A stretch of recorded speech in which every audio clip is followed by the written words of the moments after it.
రైళ్లలో దోపిడీ దొంగలు రెచ్చిపోతున్నారు. సిగ్నల్ ట్యాంపరింగ్ చేసి దోపిడీలకు పాల్పడుతున్న దొంగలపై రైల్వే పోలీసులు ప్రత్యేక దృష్టి పెట్టారు. రైల్వే సిగ్నలింగ్ వ్యవస్థల వద్ద పక్కాగా తనిఖీలు చేపట్టారు. రైలు దోపిడీ చేసేందుకు చేసిన ప్రయత్నాలను రైల్వే పోలీసులు అడ్డుకున్నారు. రైళ్లలో దోపిడీలు చేసేందుకు వేసిన స్కెచ్ను గుంటూరు రైల్వే పోలీసులు భగ్నం చేశారు. పొన్నూరు మండలం నిడుబ్రోలు వద్ద అర్ధరాత్రి సమయంలో గుర్తు తెలియని వ్యక్తులు రైల్వే సిగ్నల్స్ వద్ద అనుమానాస్పదంగా సంచరిస్తున్నారు. అదే సమయంలో ఫుడ్ పెట్రోలింగ్ నిర్వహిస్తున్న రైల్వే పోలీసులకు గుర్తు తెలియని ఇద్దరు వ్యక్తులు కనిపించారు. ఎవరని ప్రశ్నించడంతో రాళ్లతో దాడికి దిగారు.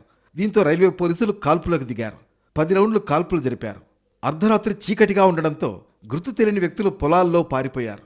సంఘటనా స్థలంలో వైర్ కట్టర్, టెస్టర్, గ్లౌజులు గుర్తించి స్వాధీనం చేసుకున్నారు. దోపిడీ దొంగలు సిగ్నల్ ట్యాంపరింగ్ చేసి రైళ్లను ఆపి దొంగతనాలు చేసేందుకు ప్రయత్నించినట్లు రైల్వే పోలీసులు అనుమానిస్తున్నారు. వెంటనే సంఘటనా స్థలానికి రైల్వే పోలీసులతో పాటు పొన్నూరు పోలీసులు చేరుకున్నారు. కాల్పులు జరిగిన ప్రాంతాన్ని పరిశీలించారు. కాల్పులు జరిపిన రైల్వే పోలీసులను అడిగి వివరాలు తెలుసుకున్నారు. వేసవి సెలవులు కావడంతో ఇతర ప్రాంతాలకు ప్రయాణాలు పెరగడంతో ఇదే అదనుగా దోపిడీ దొంగల దొంగతనాలకు పాల్పడే అవకాశం ఉందని పోలీసులు భావిస్తున్నారు. ప్రయాణికుల రద్దీ పెరగడంతో రైల్వే అధికారులు కూడా స్పెషల్ ట్రైన్లు ఏర్పాటు చేశారు. దీంతో పక్కా పథకం ప్రకారం రైళ్లలో దోపిడీలకు పాల్పడేందుకు ప్లాన్ వేసినట్లు అనుమానిస్తున్నారు. అందులో భాగంగానే రైల్వే సిగ్నల్స్ వద్ద ట్యాంపరింగ్ చేసి రైళ్లను నిలిపివేసి పరారయ్యేలా పథకం రూపొందించుకున్నట్లు భావిస్తున్నారు. కిందటి నెలలో కూడా ఇదే రైల్వే లైన్లో దోపిడీ జరిగింది. బెంగళూరు నర్సాపురం స్పెషల్ ట్రైన్లో దోపిడీ దొంగలు ప్రయాణికులను కత్తులతో బెదిరించి 11 తులాల బంగారు ఆభరణాలు దోచుకున్నారు. బాపట్ల, అప్పికట్ల మధ్య రైల్లో దోపిడీకి పాల్పడ్డారు.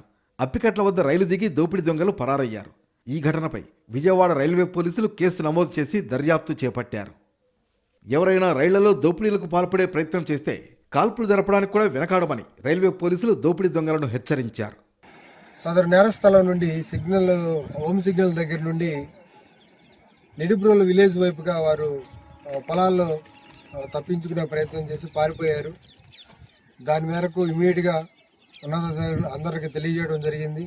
లోకల్ పోలీసు, ఆర్పిఎఫ్, జిఆర్పి సుమారు 6 టీంలు తప్పించుకున్నటువంటి ఇద్దరు దుండగుల గురించి గాలింపు చర్యలు చేస్తూ ఉన్నారు.